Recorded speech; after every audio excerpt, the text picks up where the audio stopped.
Έχει περάσει ποτέ από το μυαλό σας τι ακριβώς γίνεται μέσα στο σώμα μας τη στιγμή που σηκώνουμε ένα βάρος?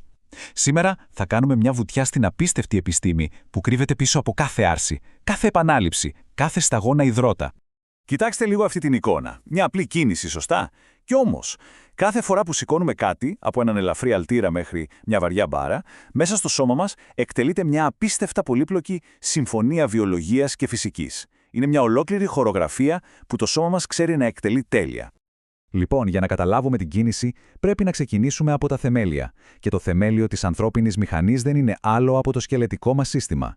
Ας δούμε λοιπόν πώς λειτουργεί αυτό το πλαίσιο.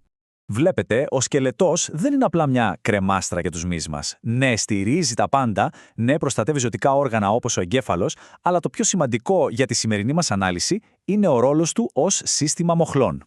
Τα οστά είναι οι άκαμπτες ράβδοι που επιτρέπουν στους μυς να παράγουν κίνηση.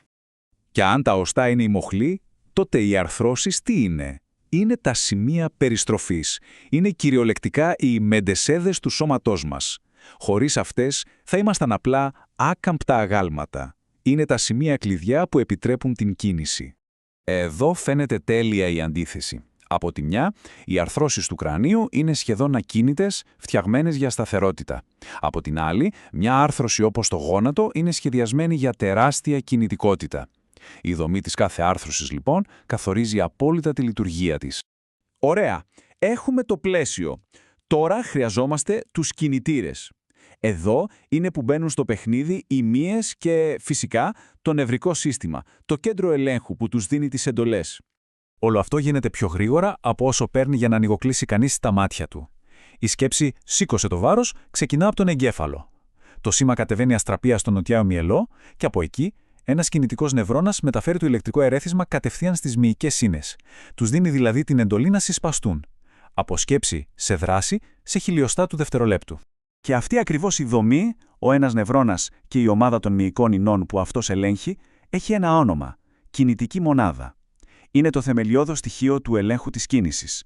Κάθε κίνηση, από την πιο ανεπαίσθητη μέχρι την πιο εκρηκτική, είναι το αποτέλεσμα της ενεργοποίησης αυτών των μονάδων. Λοιπόν, η εντολή δόθηκε, ο μυς ενεργοποιήθηκε. Τι ακριβώς σημαίνει όμως συσπώμε? Νομίζουμε ότι είναι ένα πράγμα, Κι όμως, δεν είναι καθόλου τόσο απλό. Υπάρχουν 3 διαφορετικοί τρόποι με τους οποίους ένας μυς μπορεί να παράγει δύναμη. Ο πρώτος τύπος και ο πιο προφανής είναι η σύγκεντρη σύσπαση. Εδώ ο μυς παράγει αρκετή δύναμη για να νικήσει την αντίσταση και καθώς το κάνει, μικραίνει, μαζεύει. Σκεφτείτε την κίνηση προς τα πάνω σε μια κάμψη δικεφάλων. Αυτή είναι η λεγόμενη θετική φάση της άσκησης. Μετά έχουμε την έκκεντρη σύσπαση. Εδώ ο μυς συνεχίζει να παράγει δύναμη, αλλά η εξωτερική αντίσταση είναι μεγαλύτερη, οπότε ο μυς αναγκάζεται να επιμικυνθεί, αλλά με ελεγχόμενο τρόπο. Είναι η φάση που κατεβάζουμε το βάρος. Αυτή η αρνητική φάση είναι εξίσου, αν όχι περισσότερο σημαντική, για να χτίσουμε δύναμη. Και ο τρίτος τύπος είναι η ισομετρική σύσπαση. Τι γίνεται εδώ? Ο μυς ενεργοποιείται, παράγει δύναμη ίση με την αντίσταση, αλλά το μήκος του δεν αλλάζει καθόλου. Φανταστείτε να κρατάτε έναν αλτήρα ακίνητο στη μέση της κίνησης. Οι μύες δουλεύουν σκληρά, αλλά δεν υπάρχει καμία κίνηση στην άρθρωση. Λειτουργούν σαν σταθεροποιητές. Και πού τα βλέπουμε όλα αυτά μαζί? Σε μια κλασική άσκηση, το κάθισμα.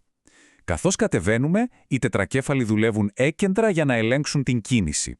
Αν σταματήσουμε για λίγο στο κάτω σημείο, η σύσπαση είναι ισομετρική και καθώς σηκωνόμαστε είναι σύγκεντρη. Μία άσκηση, 3 διαφορετικοί τύποι μυϊκής δουλειάς.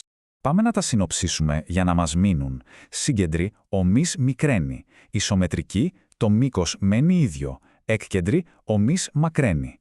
3 διαφορετικοί τρόποι με τους οποίους το σώμα μας παράγει και ελέγχει τη δύναμη. Τόσο απλά. Και φυσικά οι μύες δεν είναι μοναχικοί παίκτες. Δουλεύουν πάντα σε ομάδες. Για κάθε κίνηση υπάρχει ένας αγωνιστής μυς που την κάνει και ένας ανταγωνιστής από την άλλη πλευρά που χαλαρώνει και σταθεροποιεί την άρθρωση. Σκεφτείτε δικέφαλους και τρικέφαλους. Αυτή η ομαδική δουλειά είναι που επιτρέπει την ομαλή ελεγχόμενη κίνηση. Έχουμε λοιπόν το πλαίσιο. Έχουμε και τους κινητήρες. Τι λείπει? Το τελευταίο κομμάτι του παζλ, η φυσική. Πώς ακριβώς το σώμα μας χρησιμοποιεί τις αρχές της μηχανικής για να μετατρέψει τη μυϊκή σύσπαση σε πραγματική κίνηση? Η βασική αρχή εδώ είναι αυτή του μοχλού, κάτι που θυμόμαστε από το σχολείο. Στο σώμα μας λοιπόν, τα οστά είναι οι μοχλοί, οι αρθρώσεις είναι τα υπομόχλια, δηλαδή τα σημεία περιστροφής, και η δύναμη που εφαρμόζουν οι μύες χρησιμοποιείται για να κινήσει μια αντίσταση όπως είναι το βάρος που σηκώνουμε. Υπάρχουν 3 είδη μοχλών. Αυτός είναι ο μοχλός πρώτης τάξης. Για να το φανταστείτε, σκεφτείτε μια κλασική τραμπάλα. Το σημείο περιστροφής, το υπομόχλιο, είναι ανάμεσα στη δύναμη που εφαρμόζεται και την αντίσταση. Και πού το βρίσκουμε αυτό στο σώμα? Ένα τέλειο παράδειγμα είναι οι εκτάσεις τρικεφάλων. Ο αγκώνας είναι το υπομόχλιο, το σημείο περιστροφής. Η δύναμη του τρικεφάλου εφαρμόζεται πίσω από αυτόν και η αντίσταση, δηλαδή το βάρος, βρίσκεται μπροστά. Κλασικός μοχλός πρώτης τάξης. Και εδώ είναι που τα πράγματα γίνονται πραγματικά ενδιαφέροντα. Ενώ υπάρχουν μοχλοί πρώτης και δεύτερης τάξης στο σώμα, οι περισσότεροι είναι τρίτης τάξης. Αυτό σημαίνει ότι το σημείο που εφαρμόζεται η μυϊκή δύναμη είναι ανάμεσα στην άρθρωση και το βάρος. Αυτό τους βάζει σε μηχανικό μειονέκτημα. Και ποια είναι η συνέπεια αυτού? Κάτι πραγματικά απίστευτο. Για να σηκώσουμε ένα βάρος, ας πούμε, 20 κιλών, ο μυς μας μπορεί να χρειαστεί να παράγει δύναμη 100, 150 ή και περισσότερων κιλών. Το σώμα μας, βλέπετε, δεν είναι φτιαγμένο για μηχανικό πλεονέκτημα, αλλά για ταχύτητα και εύρος κύλησης.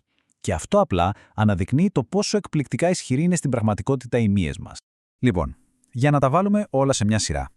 Τα οστά μας είναι το πλαίσιο, οι μοχλοί, οι αρθρώσεις είναι οι μεντεσέδες, οι μύες, υπό τις εντολές του νευρικού συστήματος, είναι οι κινητήρες που δουλεύουν με 3 διαφορετικούς τρόπους. Και όλο αυτό το σύστημα λειτουργεί με τους νόμους της φυσικής, που συχνά απαιτούν τεράστιες δυνάμεις από τους μυς. Έτσι, την επόμενη φορά που θα πιάσετε ένα βάρος στα χέρια σας, σταματήστε για μια στιγμή, σκεφτείτε αυτή την απίστευτη επιστήμη που συμβαίνει μέσα σας. Δεν είναι απλά σηκώνω κατεβάζω, είναι μια ολόκληρη συμφωνία βιομηχανικής που διευθύνεται. Πώς αλλάζει αυτό τον τρόπο που βλέπετε την προπόνηση?